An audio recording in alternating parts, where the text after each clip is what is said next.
তুই কোথায় যাবি? এয়ারপোর্টে। জায়গা হবে নাকি? সামনে আরো লোক উঠবে, দেখি সর। দেখতেই তো বাসে গাড়ি লোড হয়ে গেছে, অত ছোটর মতো করিস কেন? হ্যালো বন্ধুরা, আসসালামু আলাইকুম। আশা করি আপনারা সবাই ভালো আছেন। চলে আসলাম পল্লীগ্রাম টিভির মোস্ট পপুলার নাটক জেদ পার্ট 2 এর আপডেট নিয়ে। নাটকটির দ্বিতীয় পর্ব কবে আসবে এবং আপনারা এখনই নাটকটির দ্বিতীয় পর্ব কিভাবে দেখবেন এবং পল্লীগ্রাম টিভির কোন চ্যানেলে নাটকটি আপলোড করা হবে, এসব কিছু নিয়ে থাকছে আজকের এই ভিডিওটি। তাই এসব কিছু জানতে হলে ভিডিওটি না টেনে শেষ পর্যন্ত দেখুন। জেদ নাটকটি বেশ কিছুদিন আগে পল্লীগ্রাম টিভিতে আপলোড করার পরে দর্শক মহলে ব্যাপক সাড়া ফেলে।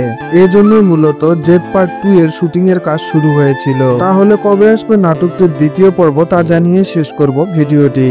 তার আগে আপনারা যারা পল্লীগ্রাম টিভির নাটকগুলো নিয়মিত দেখেন অথচ আমাদের এই চ্যানেলটি এখনো সাবস্ক্রাইব করেননি, তারা অবশ্যই ভিডিওটিতে একটি লাইক দিয়ে চ্যানেলটি সাবস্ক্রাইব করে দিবেন। জেদ পার্ট 2 এর শুটিং এর কাজ শেষ হয়ে গেছে। নাটকটি আপনারা সামনের সপ্তাহের শুরুর দিকে পেয়ে যাবেন।